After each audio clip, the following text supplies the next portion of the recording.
Obrigado.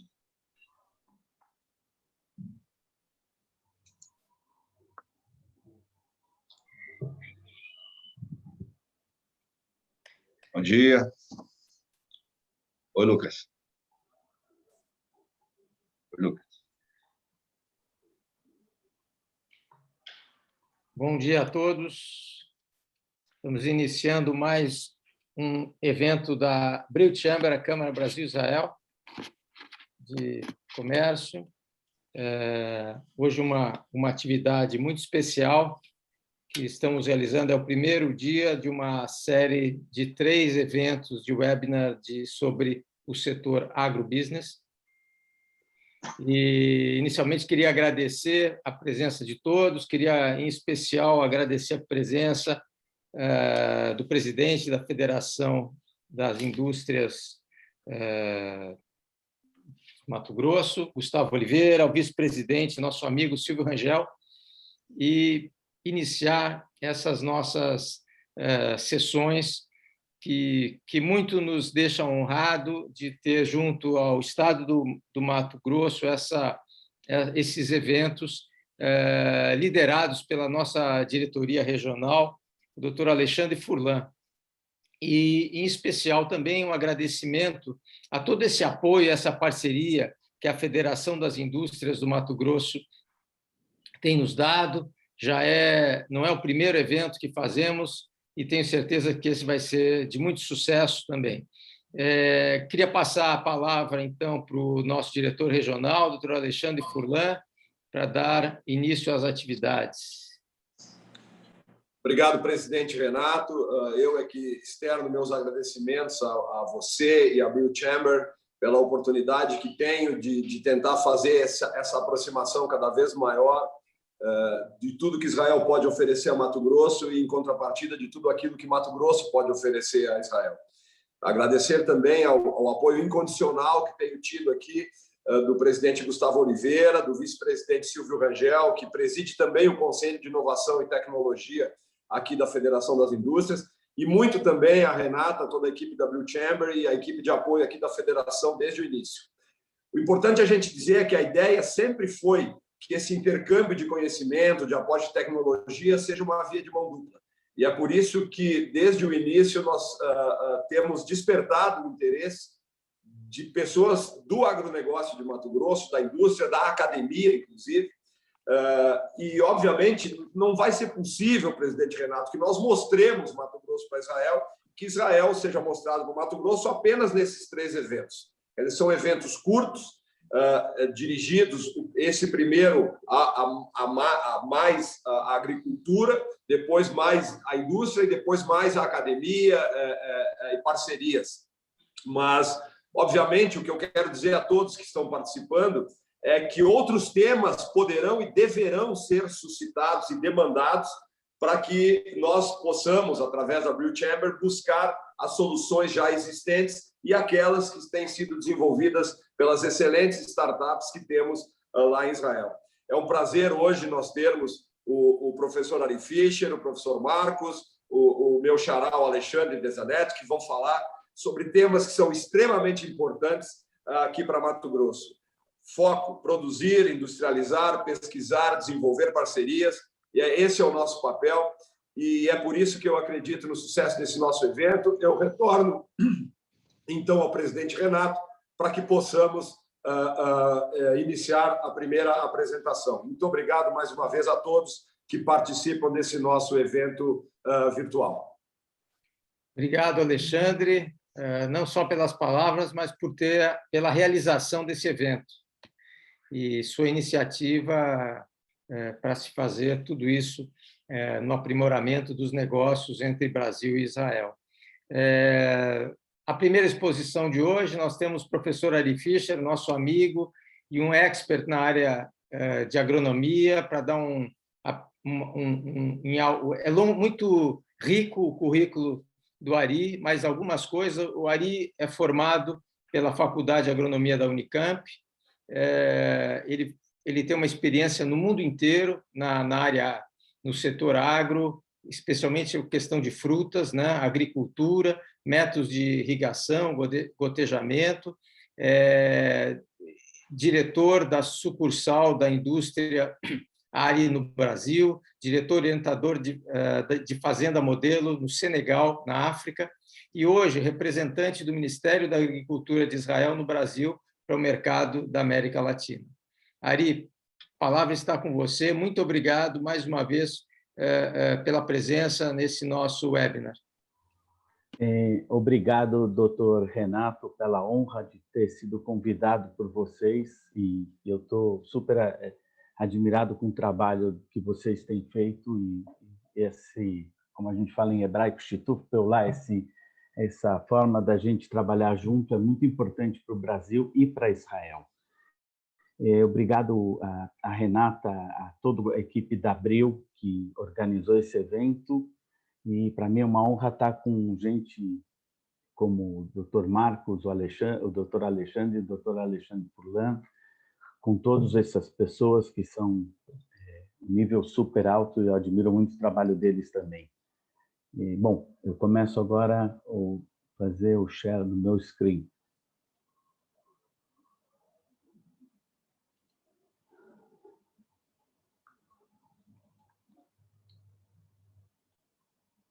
Vocês estão vendo? Está tudo ok? Sim. E estão ouvindo também, né? Sim. Ok. Então, primeiro eu queria comentar o assunto que Israel está muito ocupado com o futuro do mundo. Nós sabemos que a população do mundo está crescendo cada vez mais, e até 2050 a gente vai ter 1,5 bilhão de pessoas no mundo, e a agricultura que a gente utiliza hoje não vai ser possível alimentar essas pessoas. Então, tem duas formas. Uma é melhorar a produtividade, e a segunda é a gente tem que diminuir custos e diminuir a quantidade de insumos para produzir a mesma coisa. Eu vou dar alguns exemplos aqui durante a minha apresentação, e depois, se tiver perguntas, eu vou estar super à vontade de responder com vocês, não tem problema. Então, a crise já está aí, gente. Quem pensa que isso é só 2050 está enganado. A gente já está vendo problemas que na Síria, o pessoal que estava no sul da Síria foi embora porque não tinha água. Realmente a guerra na Síria começou exatamente naquela área, porque ficou vazio, e quando o lugar ficou vazio, entrou outras pessoas que não tinham objetivo de produzir alimento. Nós estamos vendo agora a crise entre Egito e Etiópia, que está faltando água. Nós estamos vendo uma migração muito grande das pessoas da África que estão indo para a Europa, e não adianta pensar que o problema é deles, o problema é nosso. Se a gente não se unir e ajudar também os africanos, se a gente não se unir e começar a ajudar os nossos vizinhos, vai ter realmente uma crise ainda maior antes do tempo. E é por isso que Israel está se dedicando tanto à questão de como produzir mais com menos.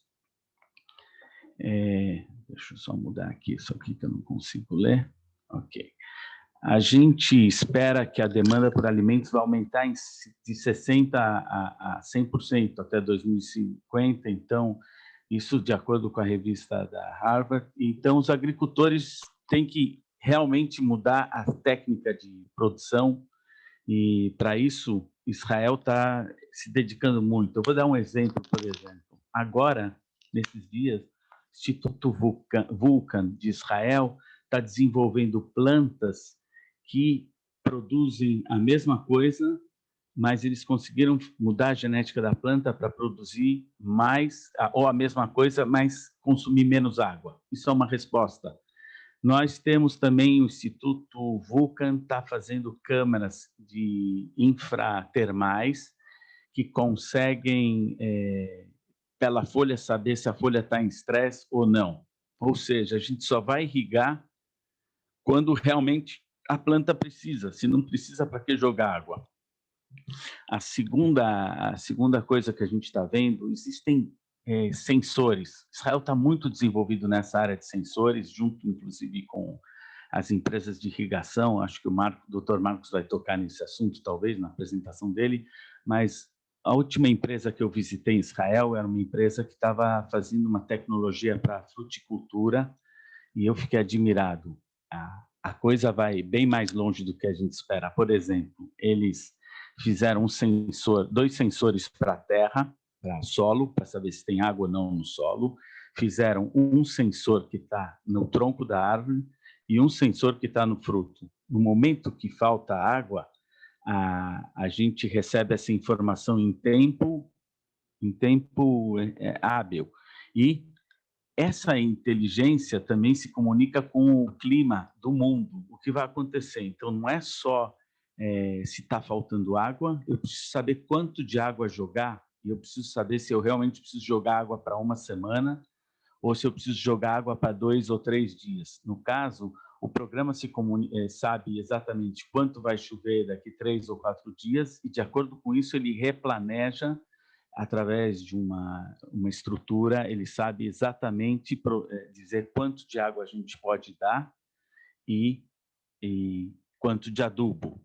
Outra coisa que a gente está vendo também, eu vou passando durante a apresentação, a gente está vendo o desenvolvimento e entrada de tecnologia de tudo isso que eu estou falando, está mudando todos os produtos que são fabricados em Israel e no mundo. Por exemplo, se antigamente a gente tinha um filtro manual, hoje a gente sabe, a gente está desenvolvendo filtros especiais que estão interligados, se comunicando com todo o sistema. A gente tem, por exemplo, duas formas de sensoriamento, uma que pode ser via satélite, e via satélite eu posso saber se está faltando água, se está faltando nitrogênio, eu vou comentar isso mais para frente. As válvulas hidráulicas estão ficando cada vez mais inteligentes, e uma vez elas só protegiam o sistema, hoje elas estão se unindo com mais tecnologia e podendo dar mais informações.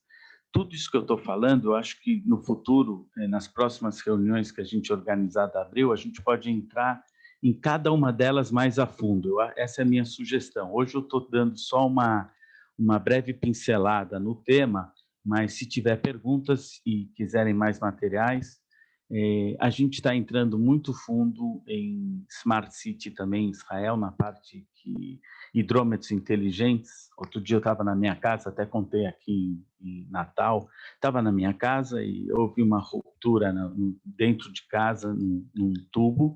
A companhia me ligou para avisar, olha, o seu hidrômetro não está parando, o senhor pode verificar o que está vendo?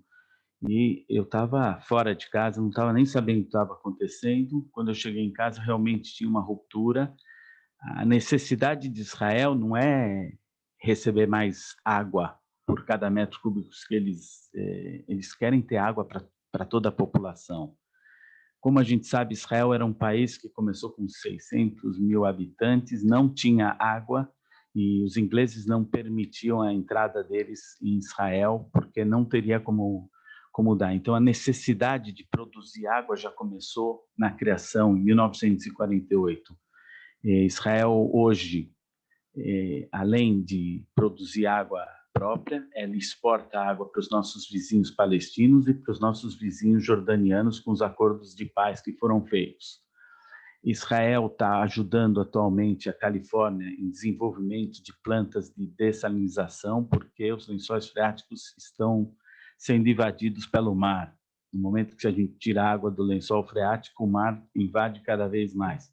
Então, as soluções estão cada vez mais técnicas e as necessidades para resolver os problemas estão... Israel está muito, muito dentro de tudo isso. Atualmente, a gente também queria contar para vocês que daqui 10 anos, toda a energia que tiver em Israel vai ser energia solar. Não vamos mais queimar carvão para produzir energia, vai ser solar. Tem energia eólica também, tem alguns produtos no norte de Israel, no Golan, eu já vi esses propelos funcionando, e nós temos hoje muitas fazendas solares em Israel. A maior fazenda do mundo solar está em Israel, e eu acredito que o futuro do Brasil, aqui também no Rio Grande do Norte, onde eu estou hoje, o futuro do Brasil é usar energia solar para distribuir água. Não adianta só a gente desviar o rio, a gente tem que depois ter energia para dar para o agricultor. É claro que as companhias de irrigação hoje têm soluções maravilhosas que fizeram para a agricultura familiar, com unidades que trabalham por gravidade. Eu conheço material muito bom dessas empresas, eu trabalhei com elas na África. Nós tentamos fazer algumas fazendas que tiravam... como não tem energia na África, a gente utilizou painéis solares, retiramos a água a 3 metros e toda a irrigação familiar era utilizada com esses kits de irrigação dessas empresas de irrigação. Eu não quero estragar a sua apresentação, doutor Marcos, mas realmente vocês estão na frente. E, bom, outro tipo de coisa que está sendo muito, muito bem desenvolvida, é claro que já tem isso no Brasil, não é muita novidade, mas a gente está usando sensoriamento remoto hoje para várias questões. A primeira, a gente está usando na agricultura para saber falta de nutrientes, a gente está querendo saber se falta água, a gente utiliza também para controle de pragas. Toda essa tecnologia já está disponível. Além de que, hoje temos 2 opções, ou com os drones, ou através de, como se diz, de satélites. Israel está muito, muito desenvolvido. Se vocês quiserem um dia uma apresentação só sobre esse tema, eu acho também que seria interessante. E, atualmente, o que precisavam de 1.000 agrônomos para fazer o controle de pragas, um simples drone hoje, num voo de poucos minutos, ele consegue... E qual é a vantagem desse sistema? Aqui nós respondemos também a questão dessa nossa apresentação. No momento que a gente sabe onde tem pragas, eu vou pulverizar somente onde tem pragas, eu não preciso pulverizar um campo inteiro se eu tenho um foco somente em um lugar. Já economizo herbicida, também no caso de... Hoje nós estamos desenvolvendo equipamento mecânico de última geração que carpe com com todos esses sensores que sabem exatamente ou pulverizar exatamente onde tem um só tipo de erva, ou pode ser também mecanicamente extraído, sem danificar as plantações. Então, Israel está muito na frente, sempre pensando nessas questões de diminuir os insumos e poder produzir a mesma coisa. Nós estamos muito preocupados que o mundo está tendo um dos grandes problemas hoje, é o problema do nitrogênio, que está sendo um dos problemas de maior poluição no mundo. Então, Israel também tem feito muito trabalho em recuperação de reuso da água de irrigação. Por exemplo, eu participei de um projeto muito grande que a gente fez hidroponia para verduras, onde essa água depois ela é filtrada por um sistema muito especial e ela é reutilizada, porque o filtro não tira o adubo, o filtro só tira no caso, uma outra filtração, a gente consegue tirar as bactérias e reutilizar a água. Então, outra vez, o sensoramento remoto está super desenvolvido em Israel, existem empresas já fazendo isso, além do uso em cidades, né, que hoje um drone pode fazer um relatório inteiro de uma cidade, o que eu preciso reformar, se tem... nós podemos, através de um drone, emitir um relatório de uma cidade, por exemplo, como Taubaté, dizer exatamente quantos buracos tem na cidade, quantos postes quebrados tem, se houve furto de dano numa linha telefônica, tudo isso está à disposição, não é uma coisa... Ok, então também a análise de alturas de bacias de drenagem, tudo feito com drone. Bom, o outro tema que Israel está muito desenvolvido é o tema de tratamento de água e para processos industriais e reuso. Eu tenho visto muito problema no Brasil de cidades que utilizam água, tratam a água, depois do esgoto elas jogam no próprio rio. Segundo a ministra da Agricultura, que eu sou fã dela, ela ela comentou no último encontro que tem mais de 100 mil quilômetros no Brasil de rios poluídos. A gente precisa começar a cuidar dos nossos rios. E Israel tem muita tecnologia para isso. Nós podemos realmente tratar o esgoto e reutilizar ele. E Israel tem muita tecnologia. Por exemplo, nós temos um grande problema em Israel com o gado de leite, que a gente não quer que o esgoto do gado de leite chegue no Mar da Galileia. Então, o que a gente fez um projeto onde a gente fez tratamento biológico, filtração, depois ultrafiltração, e olha, hoje a gente pode até beber essa água. E imaginem a qualidade, aqui tem um exemplo da água aí depois de purificada. O problema de tratamento de água é um problema nosso, a gente tem que começar a cuidar, a gente tem que melhorar esse assunto, e por isso que Israel também me mandou para cá, e eu estou tendo encontros com todas as companhias de água e também com governadores. Esse tema é um tema muito importante hoje no Brasil, e se a gente recuperar água, a gente também vai usar menos água, também responde às questões de tudo que a gente comentou. Só um minuto. Entre os objetivos que a gente está tratando no mundo, a gente tem os 17 Objetivos de Desenvolvimento Sustentável. E entre os 17 objetivos, eu estou fazendo muito o assunto da recuperação de água, clean water. A gente está trabalhando muito no sentido de fome zero, e eu estou trabalhando também com redução de custos, que seria, na verdade, um conjunto de tudo isso que a gente falou, e tentar reduzir os custos e produzir ou a mesma coisa ou mais com menos.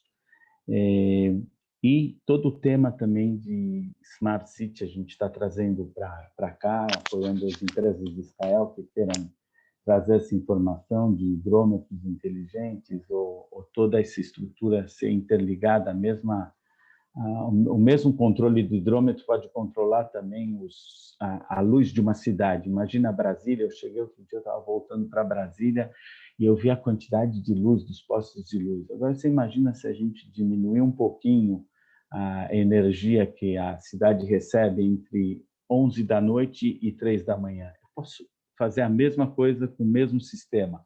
Ou seja, está tudo interligado, Israel está muito desenvolvido e hoje o grande objetivo também de Israel é produzir lâmpadas que dão a mesma luz com menos energia, produzir motores que vão produzir e poder fazer irrigação com menos energia. Então, na verdade, a gente vê tudo separado, mas é tudo com o mesmo objetivo. Eu não sei quanto é que eu estou de tempo aí, Rê, você pode me dar um alô? Mais 5 minutos. Ok, então eu vou rápido. E que um exemplo de Israel é muito bom, muito bom. E eu tenho conversado com pessoas que tratam esse tema dia e noite.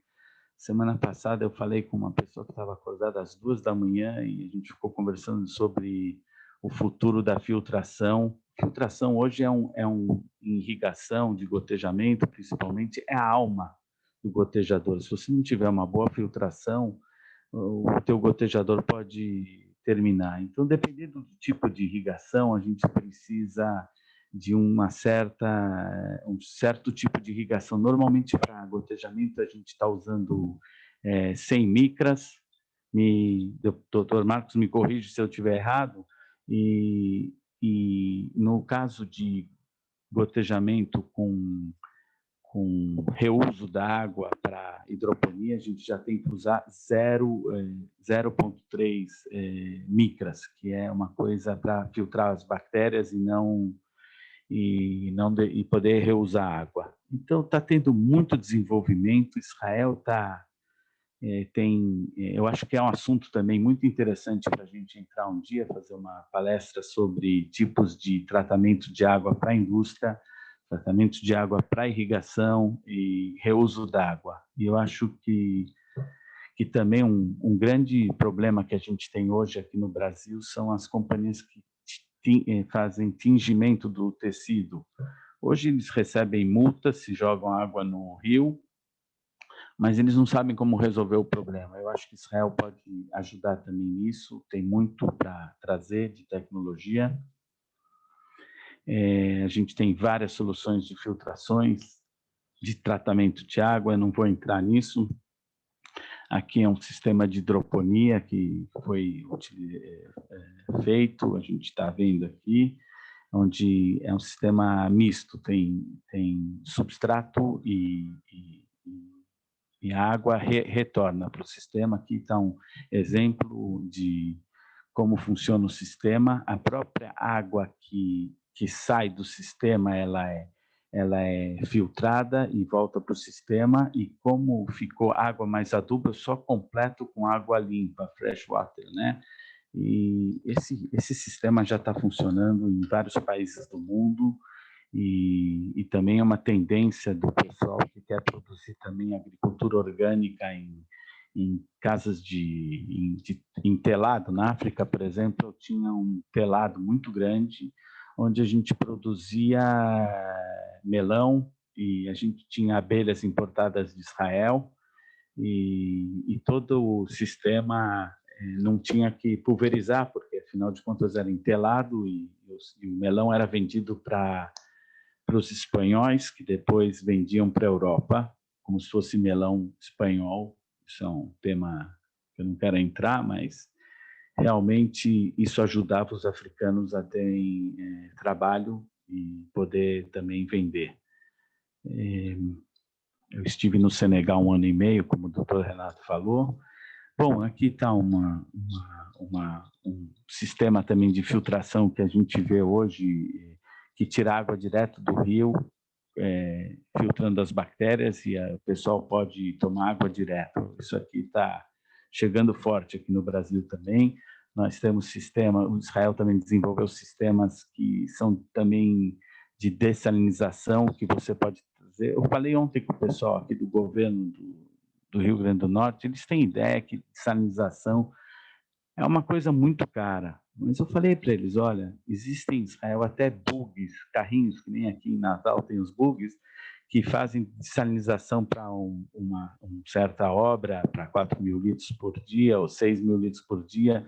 Não é necessário fazer um sistema como o de Israel para...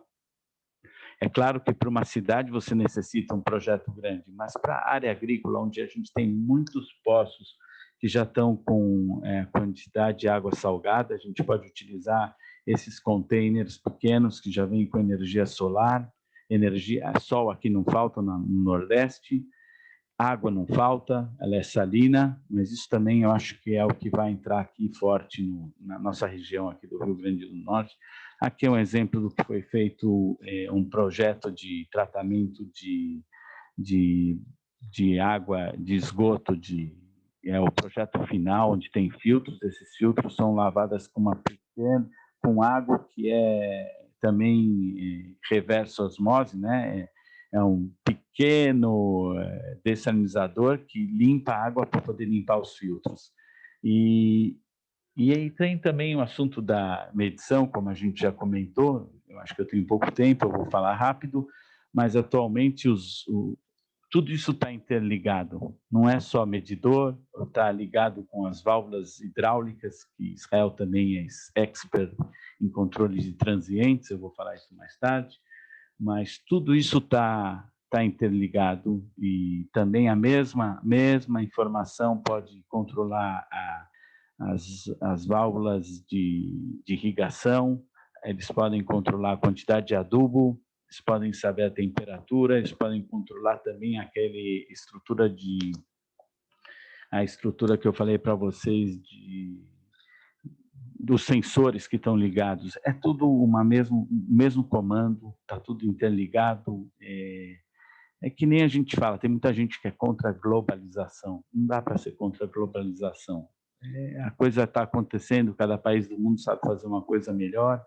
É claro que a globalização agora deu um susto, que pegou muitos países que resolveram parar de produzir alimento, e isso está tendo o pessoal está repensando. Até em Israel o pessoal falou, não, a gente não pode ficar sem produzir alimento. O Brasil não tem esse problema, porque ele produz alimento, mesmo com globalização, sem globalização, mas...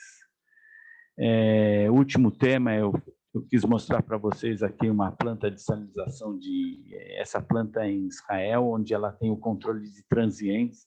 A água de Israel vem de 3 fontes, uma é água de dessalinização, uma é água do Mar da Galileia, e a última fonte é água de poços artesianos, água dos lençol freático, e essa água entra na mesma adutora, e se uma delas parar por acaso, pode haver uma onda de transiente que pode estourar todo o sistema. Israel não pode ficar sem água um dia, é 24/7.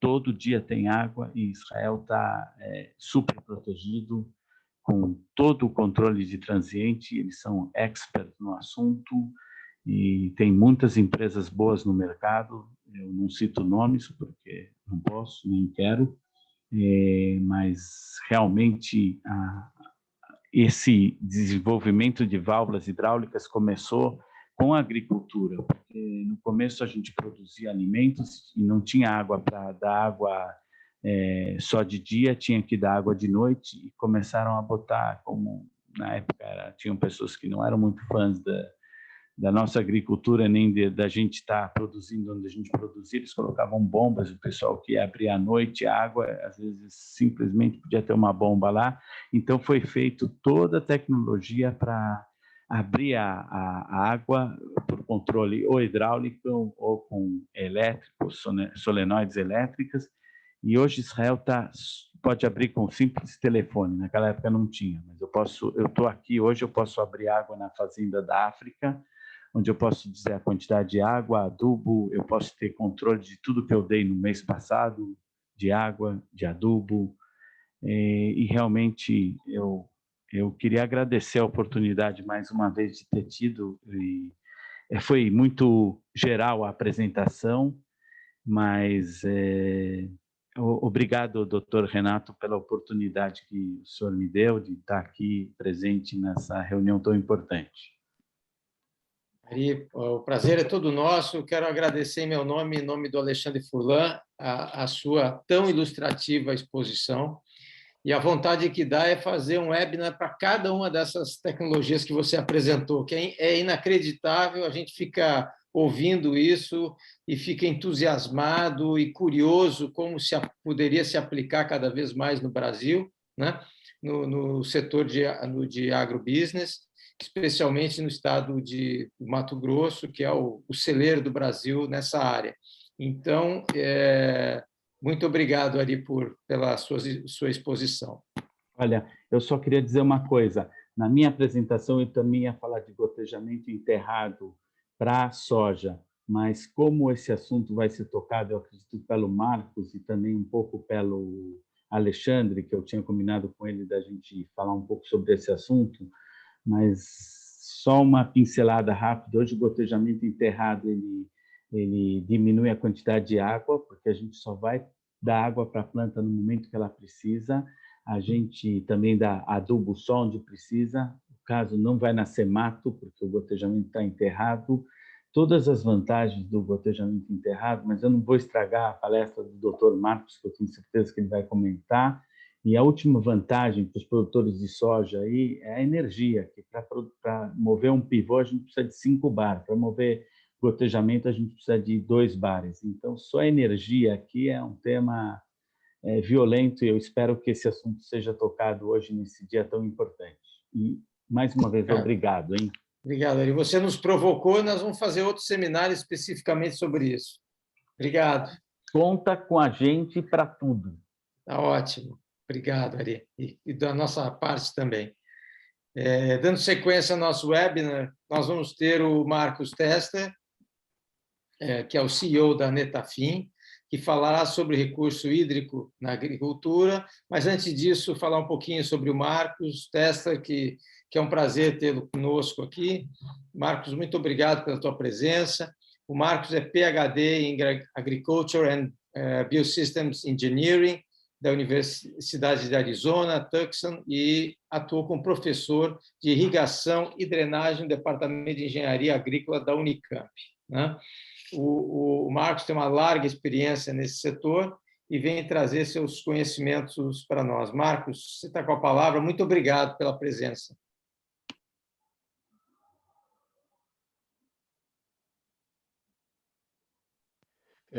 Estão me escutando? Sim, Marcos. Sim? Ok. Primeiro, muito obrigado pelo convite. Eu queria agradecer à Câmara de Brasil e Israel, à Federação das Indústrias do Mato Grosso em participar desse evento. E é curioso, primeiro, rever o meu amigo Ari depois de tantos anos. E o evento me deram 10 minutos para falar. Eu tenho umas 10 horas para falar sobre isso, se for o caso. E cada vez que a gente vai falando, a gente pensa em mais coisas e mais coisas e mais coisas. Então, é um momento fabuloso na agricultura brasileira. Eu costumo dizer que nós, da empresa que eu trabalho, a Netafim, nós temos um privilégio, nós estamos no lugar certo, no momento certo, na idade certa, porque nós estamos trabalhando com aquilo que é mais relevante no mundo hoje em dia, que é a água. Nós não trabalhamos com irrigação, nós ganhamos dinheiro vendendo os projetos de irrigação, mas o fundo, o DNA da empresa, as questões de água, porque a água é o fator mais importante hoje para o crescimento do mundo. E com todo esse, se eu consigo dividir com vocês a minha tela, ok? Vocês me dizem se estão ouvindo aí. Estão vendo ou não? Perfeitamente. Bom, eu vou tentar aqui, vou colocar em tela cheia. Tá tudo bem aí, gente? Ótimo. Sim, pode Então, seguir. o nosso lema, o lema da Netafim, e eu vou falar um pouco sobre a empresa, o lema da Netafim é produzir mais com menos. O resumo da ópera é o seguinte: nós estamos num mundo que cresce tremendamente em termos de população, e nós temos um mundo onde as quantidades de água são finitas, limitadas, as terras agricultáveis são limitadas. O Brasil ainda é um privilégio nesse sentido, porque a gente ainda tem muita terra, mas hoje vocês acompanham, já existe uma pressão ambiental muito grande. Por onde que a gente está expandindo? Será que a gente vai expandir para a Amazônia? Será que não vai? Toda essa discussão que hoje está na mídia faz parte da nossa responsabilidade encontrar as soluções. Mas a gente vai conversar um pouco mais sobre isso, e eu vou começar apresentando o seguinte: por que o mundo precisa de uma nova maneira para produzir? Eu acho que o Ari deu um pouco o tom, mas eu vou um pouco mais em detalhe, se me permite, Ari. Nós vamos precisar de continuar crescendo, porque em 2050 nós vamos ter 10 bilhões de pessoas. Isso não tem volta. Hoje em dia, países como a China, como a Índia, continuam crescendo muito. Hoje, se não me engano, nós estamos em torno de 7,5 bilhões de pessoas. Nós vamos ter mais 2,5 bilhões daqui a pouco. 2050 daqui a pouco, gente, é 30 anos. Tá? E para isso, nós vamos precisar produzir muito mais. Nós vamos precisar produzir em torno de 60% a mais de alimentos para manter o mundo alimentado. Um excelente desafio. Para nós do Brasil, é uma grande oportunidade, porque nós temos tudo para fazê-lo, mas isso não é o mundo. O mundo tem muita dificuldade em continuar crescendo e produzindo por várias razões. Primeiro, em muitas regiões, vamos pegar o caso da China, por exemplo, para dar um parênteses aqui. A China é um país fabuloso, crescendo, comprando alimentos. Por que a China não produz muito? A China não produz muito porque eles têm sérias limitações de água. Grande parte do território da China não tem água, então eles vão continuar sendo compradores de alimentos porque eles não têm outra alternativa. Se tivessem, eles o fariam. A Índia é um país que vai crescendo muito em termos de agricultura irrigada, vão investindo, mas é 1,5 bilhão de pessoas. Então, nós temos a faca e o queijo na mão para fazer as coisas bem feitas do ponto de vista de continuar crescendo e continuar alimentando. A FAO diz que em 2030 o Brasil vai ser o maior produtor de alimentos do mundo, e parece que sim, essa é a situação que nós estamos vivendo. Claro que hoje, como eu mencionei antes de abrir, todo mundo está olhando a soja, o milho, é fabuloso o que está acontecendo. Mas a gente está produzindo muita fruta, a gente está produzindo muito cereal, a gente está produzindo muito hortaliça, a gente está produzindo muito de tudo. Tá? E para isso a gente vai precisar cada vez mais de tecnologia. Por quê? Porque os recursos são limitados. Em 2050, nós vamos ter 25% menos de água disponível que nós temos hoje para uma população que já cresceu. Muita gente, se estima que 4 bilhões de pessoas vão viver em estresse hídrico.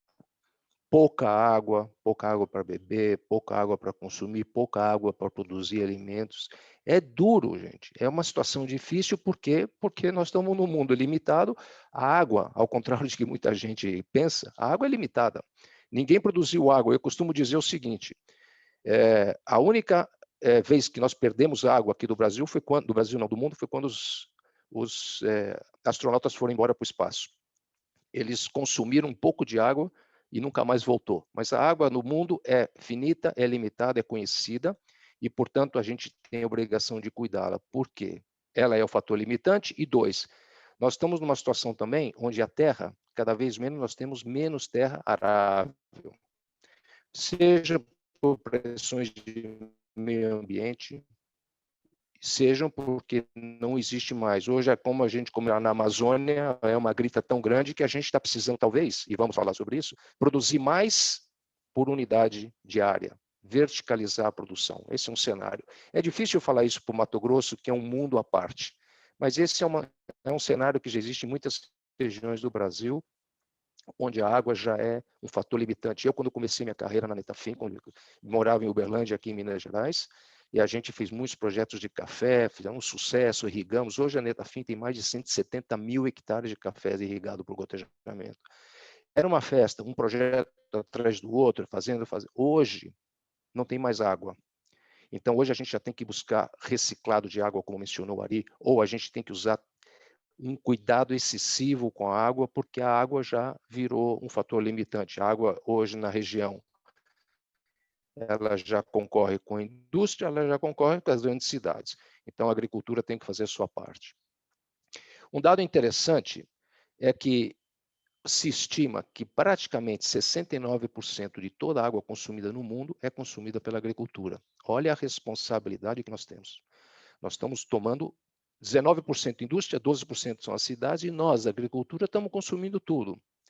Seja por projetos muito ineficientes, como são a produção de arroz, do ponto de vista de consumo de água, é claro, seja porque, veja, o Brasil hoje, o Mato Grosso, Goiás, as grandes áreas irrigadas por pivôs centrais, um sistema que é tecnificado, é moderno, mas ainda assim consome água.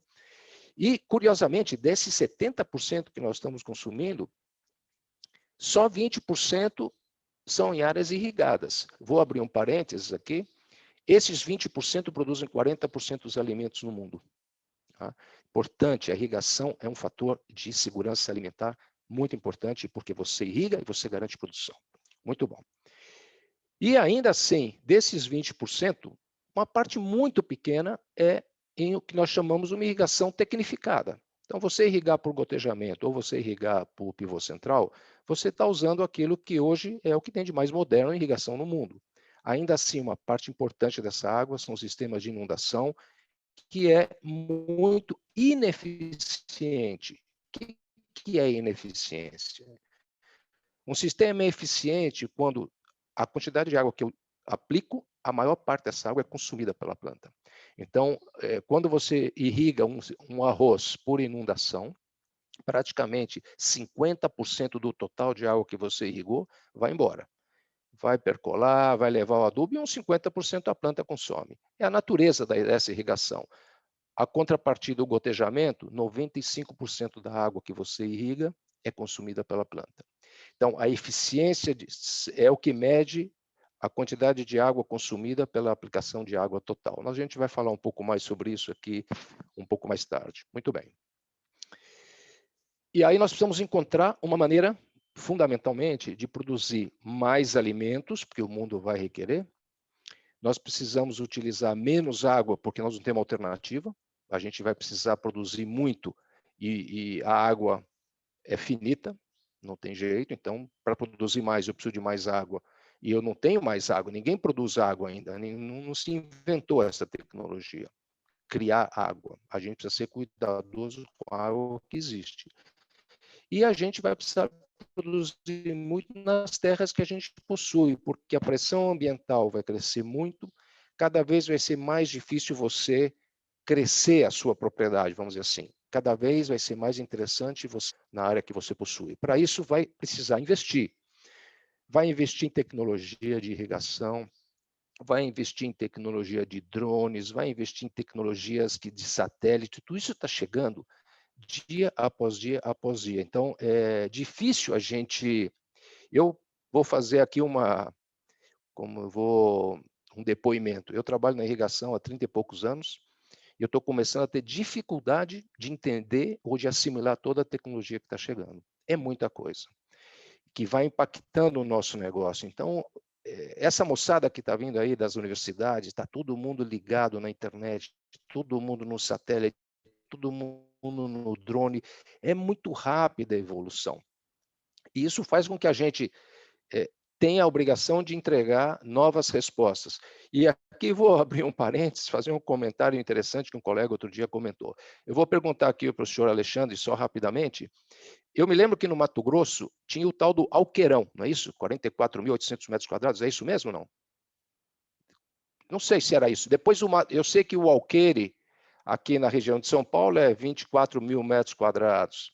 Eu sei que 1 hectare são 10.000 metros quadrados. Em Israel, a medida de área não é 1 hectare. A medida de área em Israel é um dunam. 10 dunam é igual a 1 hectare. 1 dunam é 1.000 metros quadrados.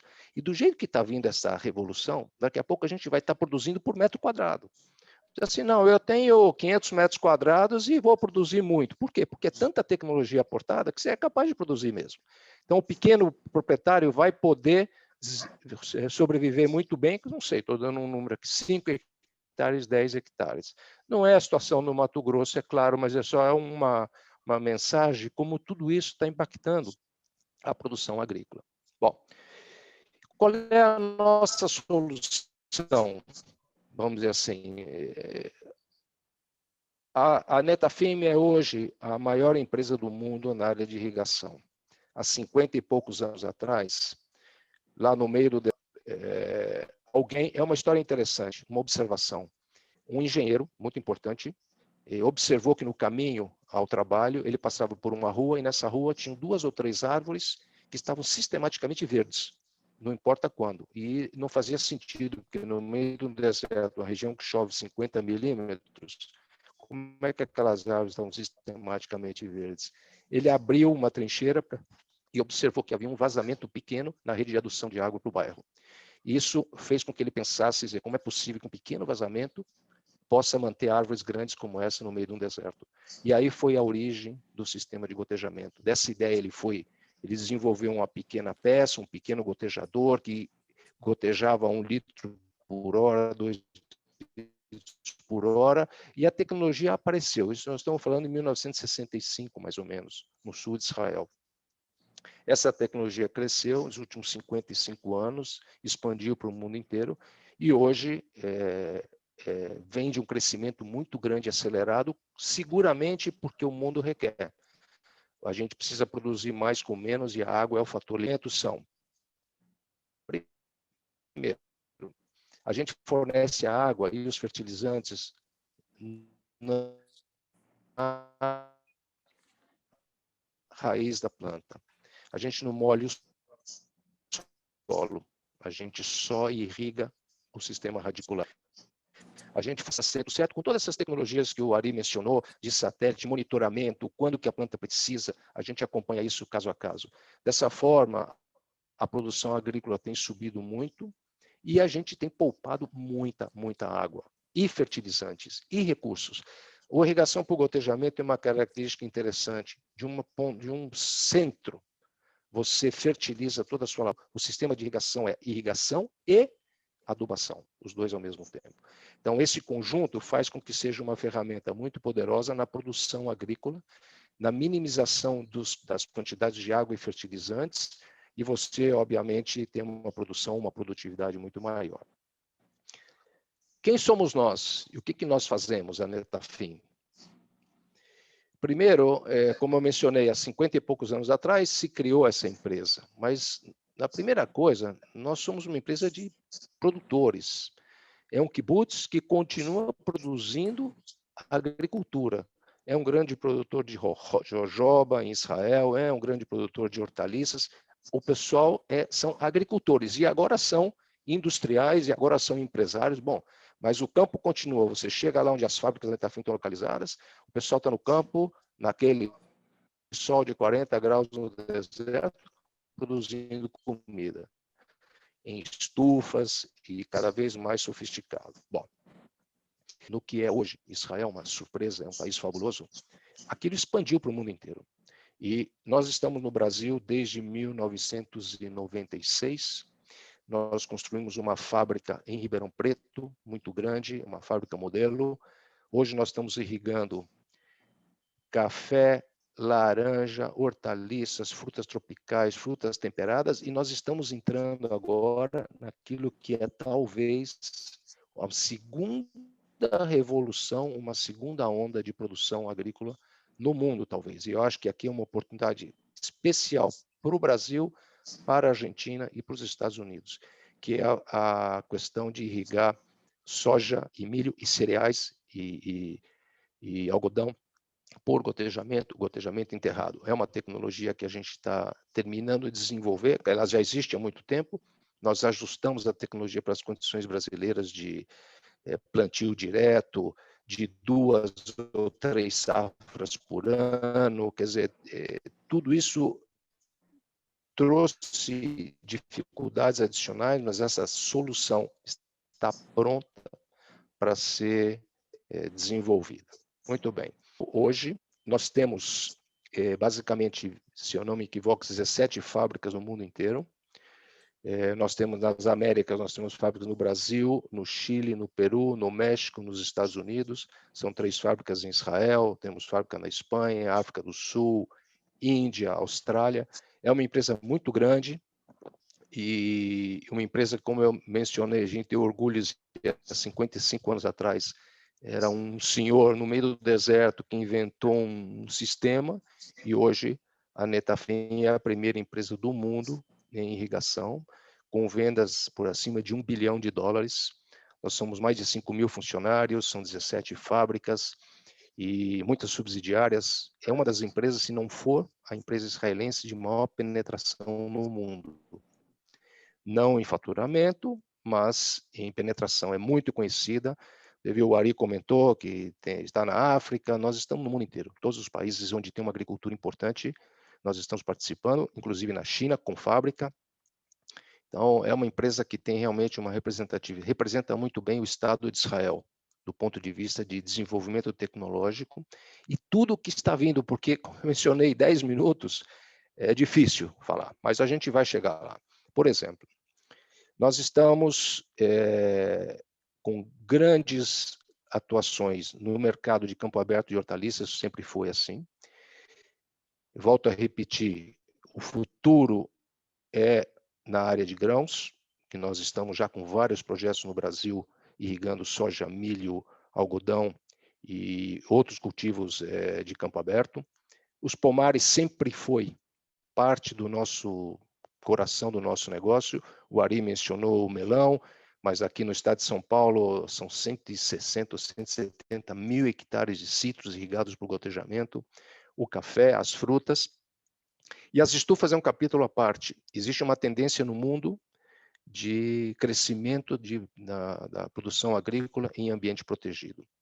E nós estamos crescendo muito, a Netafim entrou com muita força nesse mercado. Eu tive a oportunidade de trabalhar nessa área no México durante 5 anos, e agora, questão de 2 meses atrás, a empresa comprou uma empresa muito grande de estufas, uma empresa holandesa, uma das líderes de mercado, porque entende que parte do crescimento vai por aí também. Ainda não é o caso do Brasil, mas já é o caso em todo o leste europeu, por questões de clima, por questões de falta de sol. Então, você tem projetos de estufas de vidro, você tem projetos de estufa com luz artificial, infecção, etc, etc. Então, é uma área muito importante também. Para muitos não sabem, mas os sistemas de gotejamento são utilizados também na área de mineração, porque o ouro e o cobre passam por um processo de lixiviação. Você faz pilhas de material de rocha, você irriga com ácido, esse ácido percola essa pilha inteira, e ele vai ser coletado aqui embaixo. Nesse processo de lavagem, lixiviação, ele vai lavar também o próprio mineral, o cobre e o ouro. E depois esse material é selecionado. Então, no Chile, por exemplo, nos Estados Unidos, o Chile hoje, praticamente 60% das vendas da Netafim do Chile são para o mercado de mineração. É um mercado interessante, diferente, e existe. E existe o projeto, a área de paisagismo, que é tradicional. No Brasil, a gente tem muito pouca atividade, os Estados Unidos é uma área muito forte.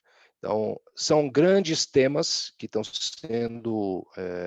são os grandes temas que a Netafim, de alguma maneira, trabalha. Muito importante também mencionar que a tecnologia de irrigação por gotejamento, ela está em todos os cultivos, em qualquer projeto, qualquer tamanho, qualquer lugar.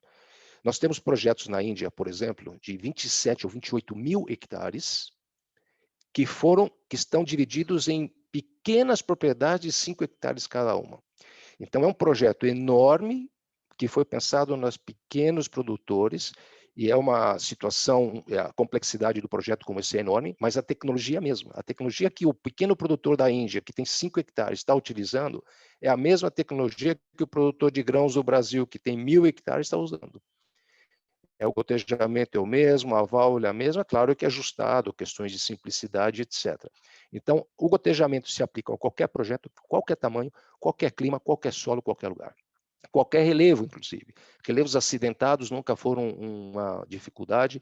Existem produtos que são autocompensados. Você, independente de onde ele estiver, a quantidade de água é sempre a mesma. É uma tecnologia sofisticada. Ou seja, é uma tecnologia que chegou devagar nos anos 60, 70 e conquistou o mundo e vai crescer. Os últimos 5 anos, eu posso dizer isso para vocês, porque os dados as empresas são de capital aberto, a Netafim passou a ser a maior empresa do mundo, e a segunda e a terceira empresa, que são as empresas tradicionais na área de pivôs centrais, somadas somam uma Netafim. Eu acho que isso não é o orgulho de trabalhar numa empresa como essa, mas o mais importante é um sinal de que o mundo vai na direção de um sistema de irrigação muito sustentável como esse. Bom, isso é o que eu gostaria de apresentar agora, porque eu tinha 10 minutos, mas gostaria também de, se possível, fazer alguns comentários adicionais. É claro que a gente tem perguntas depois. Todos nós estamos acostumados a avaliar o sucesso da nossa agricultura com a produção por hectare. Todo mundo fala, não, eu produzo 50 sacos de café por hectare, eu produzo 70 sacos de soja por hectare. É por aí o nosso discurso. Esse discurso vai mudar. Esse discurso vai mudar porque nós vamos começar a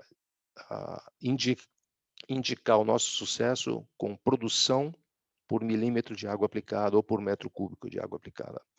Uma vez que a água vai ser o fator limitante. O Brasil, a terra não é fator limitante. Nós temos muita terra. Muito possivelmente, o que nós não vamos ter é água. Então, a água vai ser o fator limitante para esse crescimento total. E nós vamos ter que começar a dizer, não, eu produzo 60 sacos de soja por tantos metros cúbicos de água aplicados. Esse é o que vai levar, talvez, ao nosso discurso e não vai demorar muito. Tá? Bom, então, para resumir, eu queria primeiro agradecer a todos. Eu acho que a gente, se vocês me permitem, nós estamos precisando fazer um segundo seminário, principalmente com o pessoal do Mato Grosso, sobre sistemas de gotejamento subterrâneo. É uma revolução que vem acontecendo e nós estamos agora numa terceira etapa.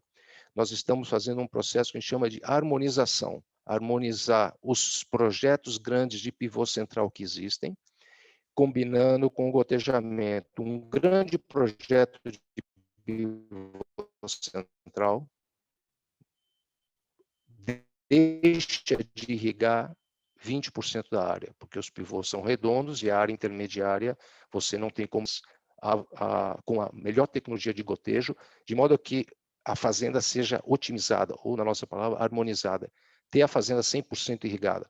Aquilo que puder irrigar por pivô central será por pivô central, e aquelas áreas que não são possíveis, a gente faria através de gotejamento. Bom, eu acho que por enquanto é isso, senhores. Eu vou ficar aqui à disposição para as perguntas. Acho que o tempo, eu não sei se eu estourei o tempo ou não, eu tento me controlar, mas essas coisas a gente fica animado e vai embora. Então, se estourei no tempo, me desculpem. Foi um prazer e fico aqui à disposição. Obrigado.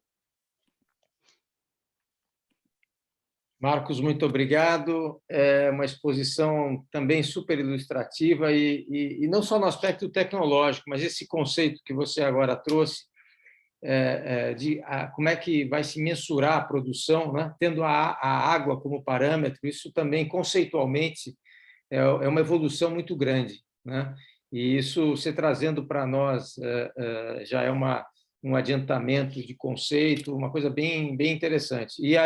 E a questão de fazer um novo seminário, o Alexandre Furlan já está desafiado aí, e tenho certeza que ele vai fazer tão bem quanto esse. Aí vamos em frente, vamos fazer outros. Muito obrigado, Marcos, e fique com a gente aqui, porque nós vamos ter a série de perguntas depois. Agora vamos ter uma exposição sobre plantação, o cultivo inteligente, com o Alexandre Desanetti. Alexandre, obrigado também pela sua presença, para trazer seu conhecimento.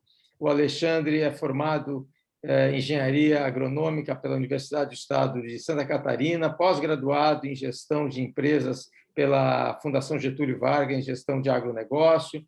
Tem uma larga experiência como gestor na área de agronegócio, há mais de 15 anos, com foco na indústria de sementes, já tendo trabalhado em Paion, Nidera e Grupo PL. E hoje está à frente da Caima, desde 2020, na estruturação da empresa como líder no mercado de produção de mamona para a produção de óleo vegetal.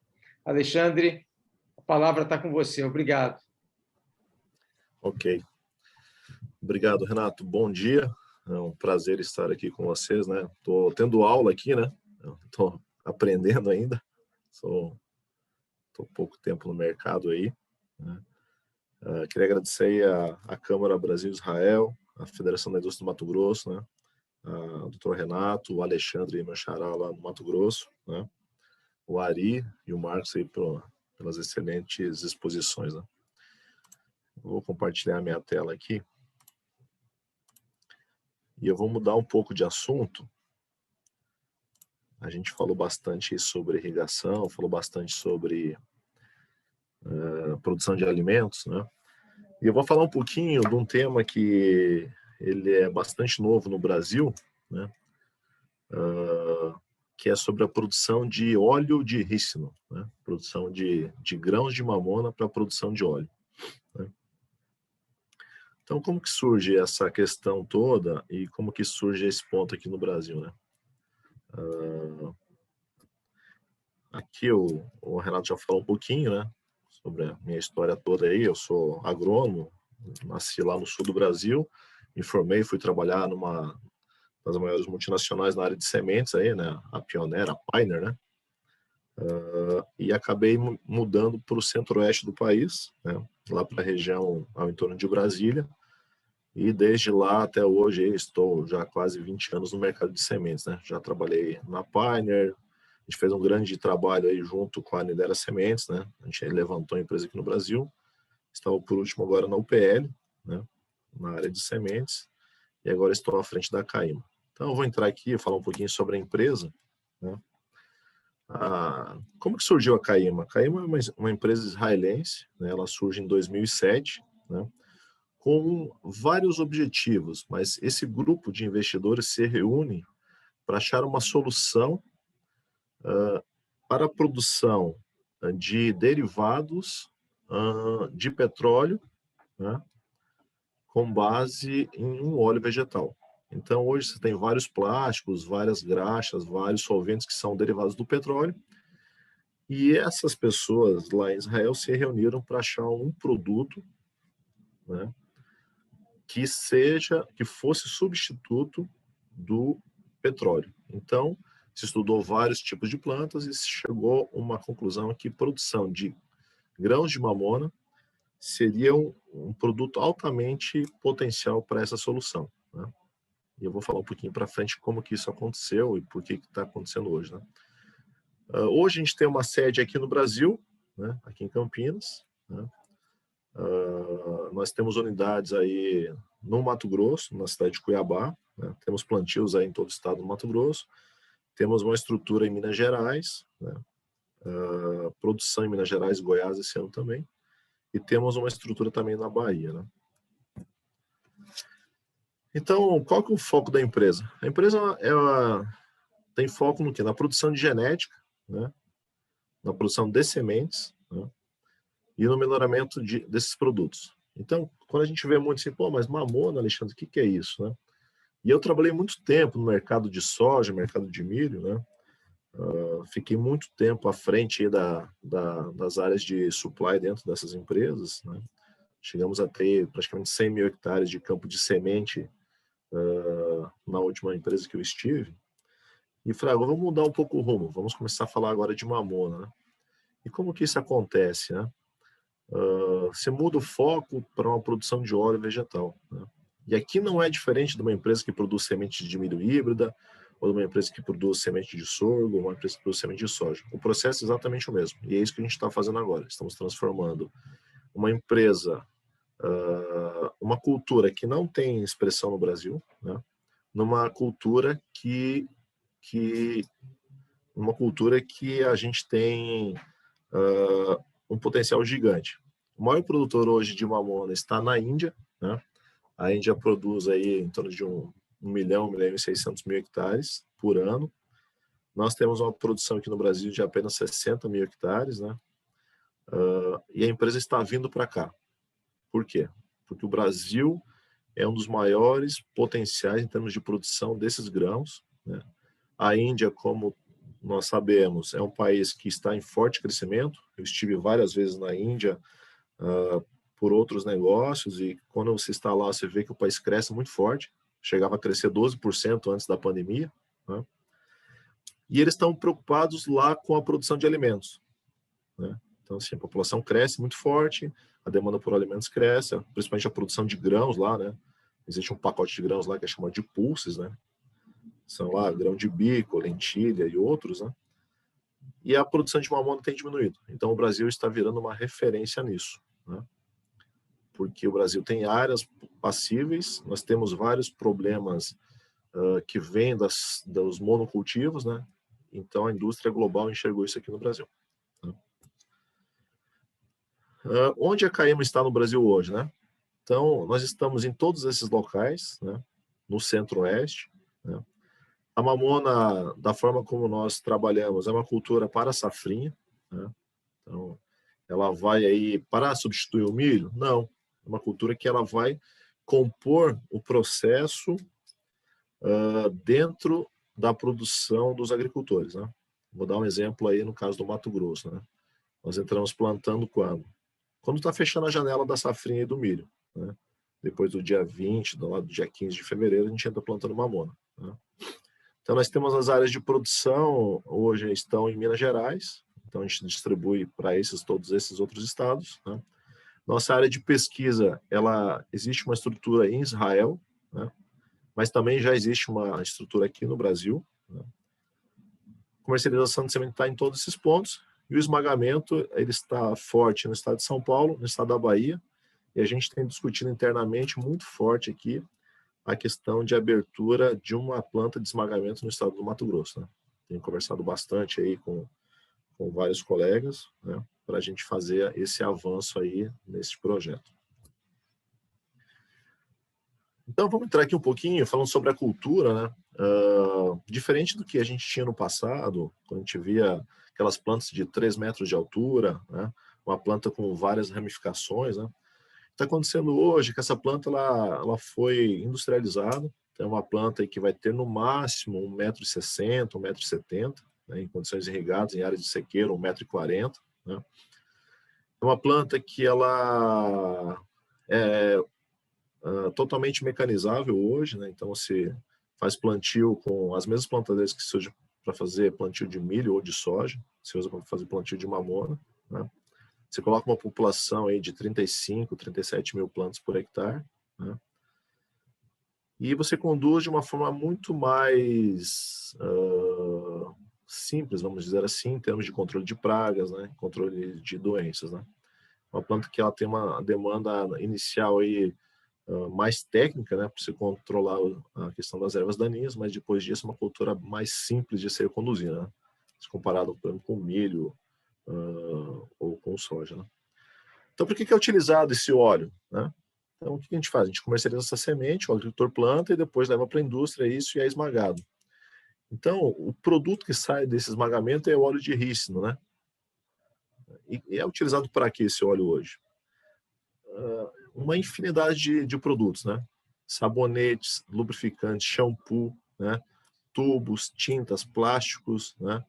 Produtos para cuidado com a pele e vários produtos industriais, né? Então, vou dar um exemplo que é bem comum aqui, que todo mundo conhece, né? As notas de papel moeda que existe no Brasil hoje, né? Que a gente usa aí bastante ainda, né? O Brasil ainda tem esse uso forte. No final do processo, a Casa da Moeda passa uma cobertura sobre essas notas, né? E esse processo, ele é feito com óleo de mamona, né? Claro que é um óleo processado, né? Então, é só um exemplo de que a gente acha que isso está muito longe da onde a gente está, mas não, está bem próximo, né? Shampoos, praticamente hoje, grande parte deles já tem isso, né? Em veículos, né? A tinta dos veículos é utilizada esse produto. No painel do veículo, quando você tem aqueles plásticos de umas colorações diferentes, tem esse produto, né? E uma série de utilidades aí, em aviões, porque esse produto ele tem uma capacidade de manter as características quando ele está em alta temperatura e em baixa temperatura. Então, esse produto tem ganhado força, né? E vamos pensar, voltando aqui um pouquinho para o nosso mundo, né? A gente está falando bastante aqui com os agricultores aí no estado do Mato Grosso, é o foco desse trabalho hoje, né? Desse bate-papo. O que isso traz de benefício para os agricultores? Fala, poxa, mas eu vou deixar de plantar milho, plantar soja, para plantar mamona. Como é que funciona esse negócio, né? Na verdade, não é deixar de plantar, é fazer uma composição com essas lavouras, né?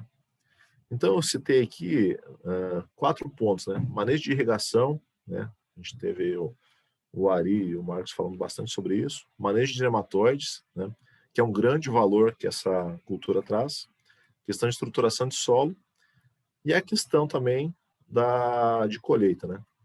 Eu vou explicar um pouquinho isso para frente, né? Falando aqui um pouquinho de irrigação, né? Quando a gente compara aí, isso aqui é média, tá, pessoal? A gente sabe que sojas mais precoces têm um ciclo menor e consomem menos água, milho depende se é na safra ou na safra, mas de forma geral, a mamona hoje, da forma como a gente conduz as lavouras, ela vai utilizar em torno de 300 milímetros, né? Então, o que acontece? É uma grande oportunidade para fechamento da safrinha. É um plantio de fechamento, porque você fica num risco muito menor, né, de perder a sua lavoura por falta de água lá na frente, né? Então, esse ano a gente viu bastante isso no mercado, né? Os agricultores, eles estão com uma grande oportunidade, né, na área de milho aí para safrinha, né? Os preços históricos estão bem altos aí, chegando a R$100 em alguns lugares já, né? Eu vivi uma época aí no Mato Grosso, onde eu vi milho a R$9 o saco, né? Isso assustava na época. E hoje a gente vê aí milho aí acima de 50, 60, R$70, né? Então, é uma grande oportunidade aqui, no caso de mamona, você colocar essa lavoura no final da janela, né? E poder ter um regime de chuva mais baixo, né? Segundo ponto, que é um dos grandes diferenciais dessa cultura, é o manejo de nematóides, né? Eu tenho andado bastante por vários lugares dentro do Brasil, né?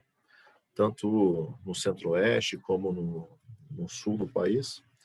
E a gente tem visto que lavouras antigas aí de 20, 25 anos estão com problemas seríssimos de nematóide, né? Aqui, nesse gráfico, é um exemplo de um fator de multiplicação para 2 nematóides aqui, né? Pratilencos e o meloidógeno, né? Então, toda cultura que tem um fator de reprodução menor que 1, ela é supressora, né?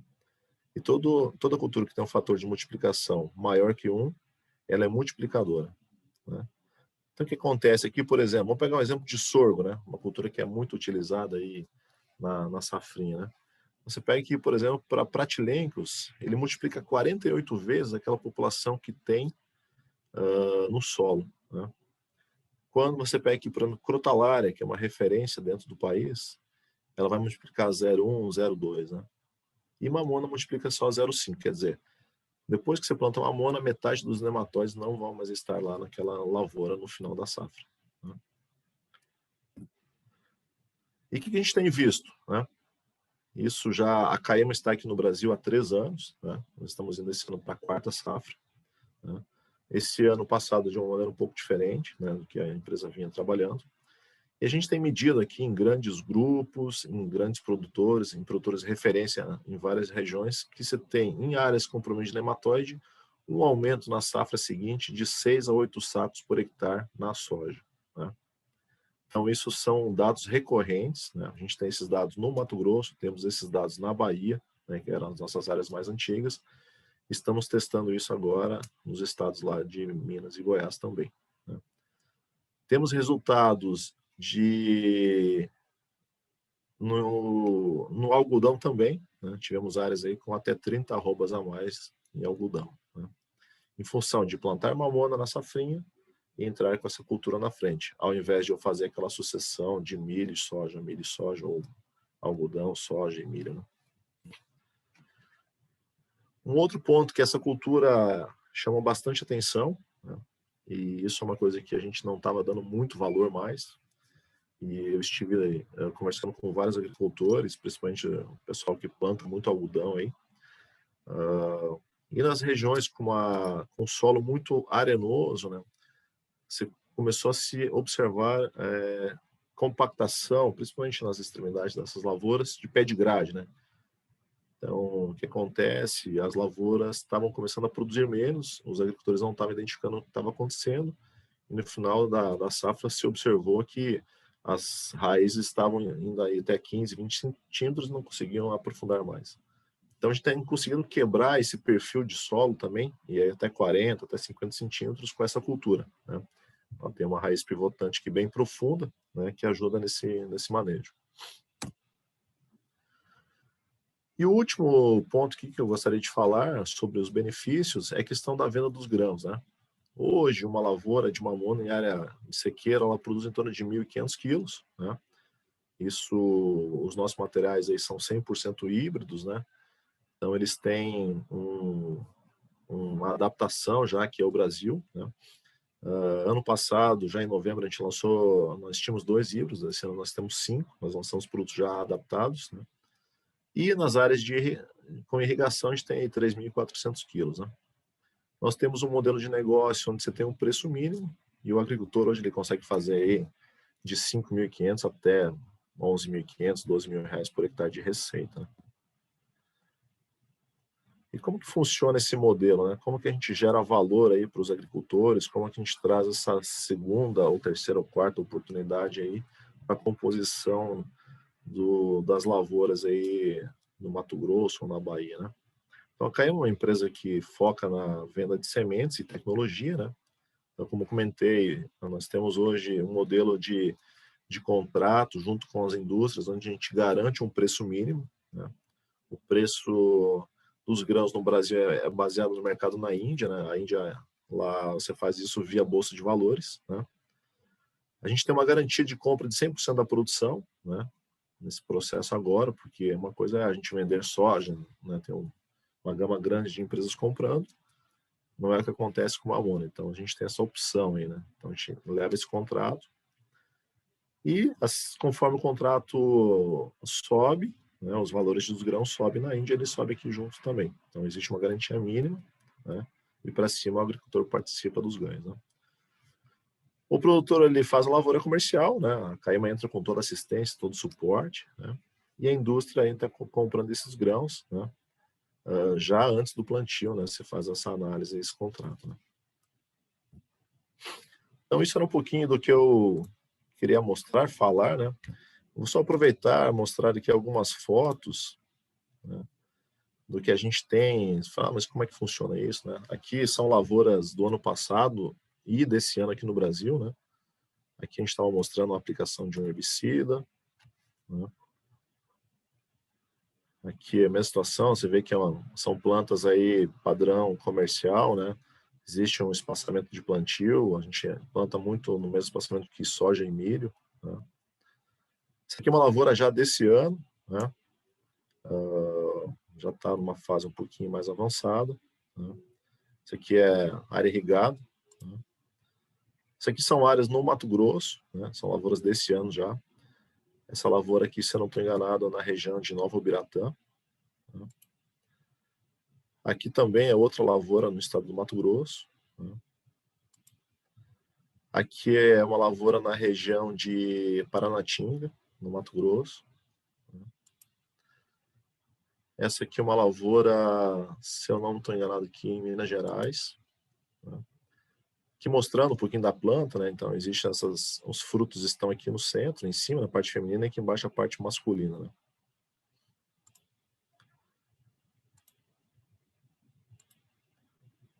Então, aqui mostrando um pouquinho mais do que é a cultura, né?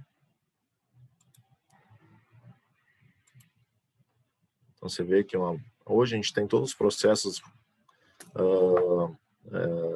adaptados, né? A gente segue as regras das empresas de semente, então existe um registro de campo de produção, existe uma classificação de semente, né? A gente entrega a semente igual uma empresa de semente entrega, né? Então existe germinação, teste de vigor, né? Existe uma padronização, né? Então aqui em Minas Gerais, é um campo de semente, né? A gente pode ver que aqui tem linhas mais altas e mais baixas, a gente está fazendo aqui a produção, né?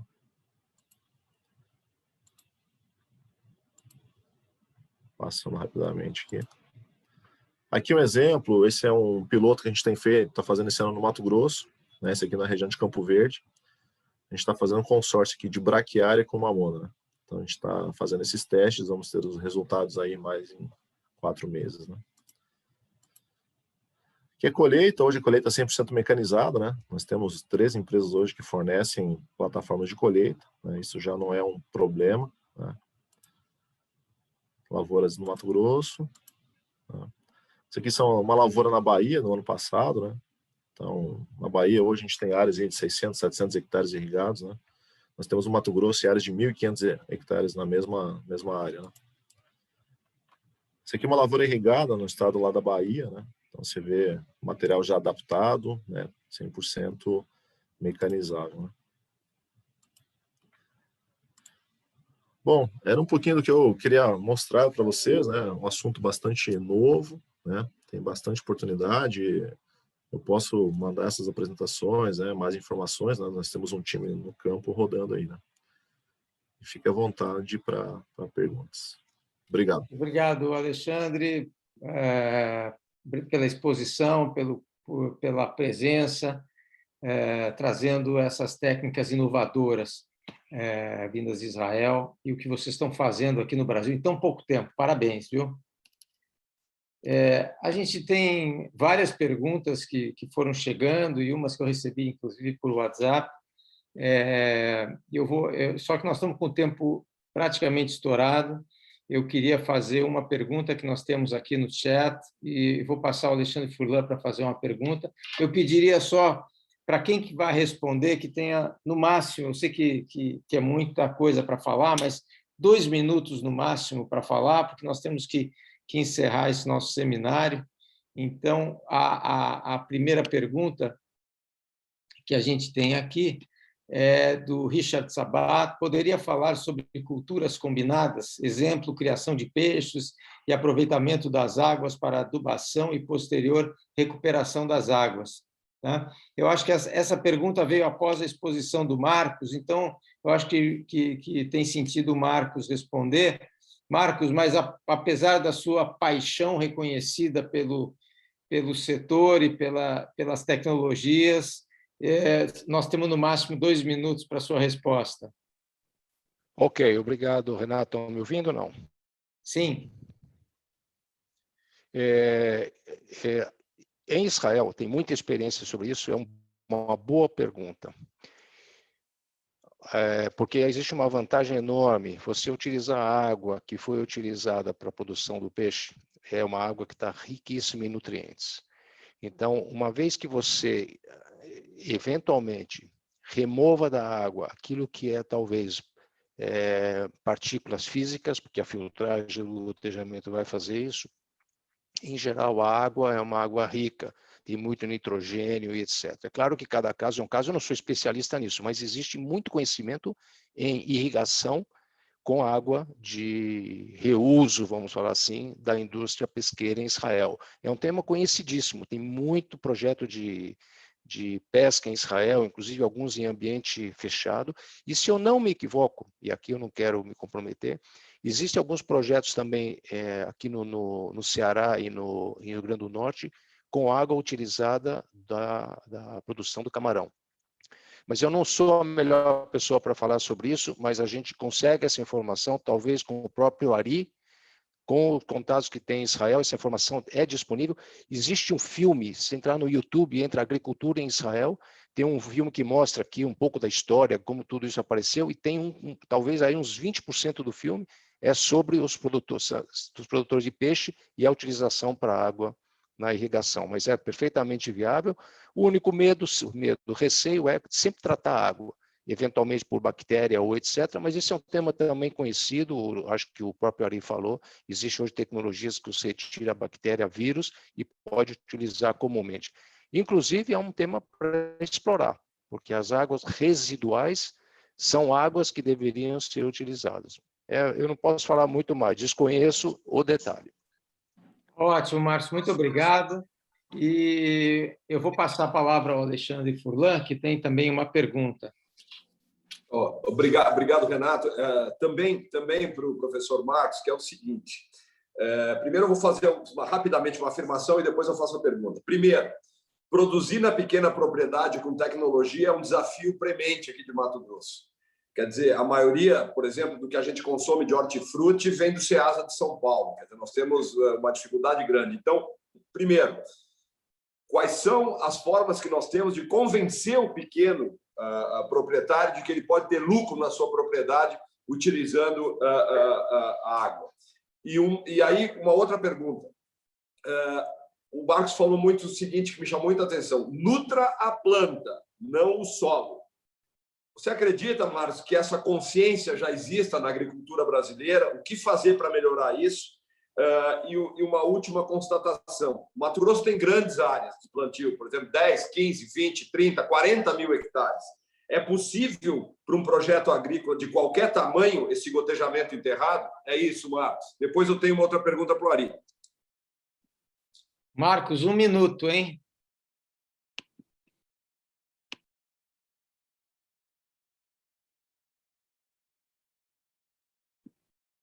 Marcos, não sei se o Marcos está no mudo. Perdão.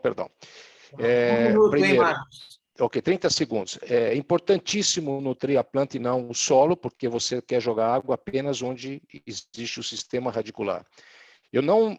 É curioso, a gente vai vivendo e aprendendo. O Mato Grosso não sabia que tinha um problema que vinha tudo de São Paulo. Então, uma oportunidade fabulosa para isso. Inclusive, a irrigação localizada, que a gente chama de gotejamento, tem uma vantagem muito grande sobre a aspersão. Você não molha a folha, você não molha a planta e você deixa de ter problemas de fungicidas, etc., que em geral ocorre quando você molha a folha. Então, é uma oportunidade enorme aplicar, nós temos conhecimento e deve ser feito. Em relação à questão do gotejamento enterrado, se vocês tiverem mais 1 minuto, e eu puder, eu tenho um pequeno vídeo de 1 minuto e meio que mostra um pouco como funciona isso. Eu vou tentar subir, se é permitido ou não, mas para resolver responder a sua pergunta, doutor Alexandre, qualquer tamanho de área é relevante. Nós temos projetos de 1.500, 2.000, 3.000 hectares, não tem problema. Eu sei que o tempo está curto. Se vocês... Posso tentar subir o vídeo ou não? É rapidinho. Não sei, pergunto. Nós temos que trocar ou a segunda pergunta do Alexandre ou o vídeo. Alexandre decide. Ok. Não, eu acredito que, Não. presidente Renato, Eu não seria quero. importante, porque essa questão Vamos da ver o vídeo. consciência que deve existir de que nós podemos fazer isso é importante, porque isso parece passar longe dos agricultores de cultura extensiva aqui em Mato Grosso. É perfeito a Vocês colocação. estão vendo Perfeito. Vocês estão vendo ou não? Sim, Vamos ver pode se... rodar.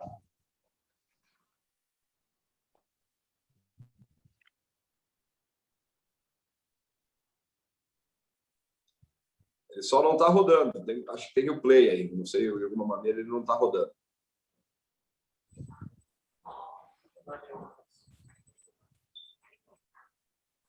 Como? Dá um Ctrl L para liberar o áudio, Marcos.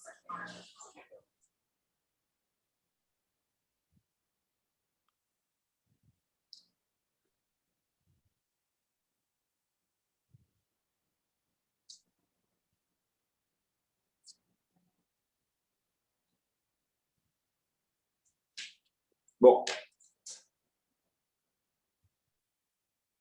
presidente Renato, eu ia sugerir ao Marcos que depois ele encaminhe esse vídeo para que nós possamos distribuir para quem tem interesse, porque não estamos conseguindo ouvir som no vídeo. Perfeito. E uma última questão, eu não sei se o Ari está conosco, ele tem essa reunião com o governador do Rio Grande do Norte, mas ele fez um comentário no que diz respeito a tratamento de água residual e industrial. E isso é extremamente importante, porque nós temos dezenas de frigoríficos, abatedoras de frango e de bovinos em Mato Grosso, em que existem tratamentos de efluentes, eu acredito que possam ser muito melhor levados a termo se nós tivermos tecnologia e equipamentos novos para isso. Essa era a minha pergunta para o Ari. Se nós temos, ele falou em tingimento de tecido, nós temos aqui também a indústria do couro, abatedor de... Se nós temos tecnologia que pudéssemos já oferecer ao Brasil em termos de melhoria de tratamento de resíduos industriais. Não sei se o Ari ainda está conosco. Ari, Não, ele saiu. ele saiu? Tá bom. Bom, de todo modo, eu acho que fica o questionamento, eu posso falar com ele depois, mas isso é importante porque nós temos uma gama de segmentos produtivos que usam muita água para tratar seus resíduos e isso é importante que a gente possa saber depois. Alexandre, muito importante essas suas colocações, porque é uma visão muito prática das coisas, né? E é isso que todo mundo precisa hoje em dia, e esse é o objetivo da Câmara, aliando ao Mato Grosso, para a gente tentar trazer soluções mais práticas, mais rápidas, que atendam o pequeno, médio e grande produtor. Eu achei muito interessante essa tua colocação. Eu acho que quem tiver interesse em desenvolver isso, ter mais proximidade com essa questão que o Marcos trouxe, contacte diretamente o Alexandre Furlan, e ele vai dar sequência a isso para dar acesso a todos em relação a essa tecnologia, uma forma de melhor desenvolver isso. Essa questão das frutas de Ceasa, isso é uma coisa que eu acho que ninguém tinha conhecimento, né? Pelo menos a mim não sabia sobre a questão, morando em São Paulo, mas é muito interessante isso aí e de uma forma de desenvolver. Bom, enfim, chegamos ao final dessa nossa primeira sessão do webinar sobre agrobusiness da Câmara Brasil-Israel, juntamente com a Federação das Indústrias do Mato Grosso, liderado esse evento pelo Alexandre Furlan, nosso diretor regional da Abril Chamber, e lembrar que dia 12 de maio nós teremos também tecnologias inovadoras para a construção civil, aliás, uma sugestão que o Alexandre Furlan tinha dado, tem questões muito interessantes em relação a isso.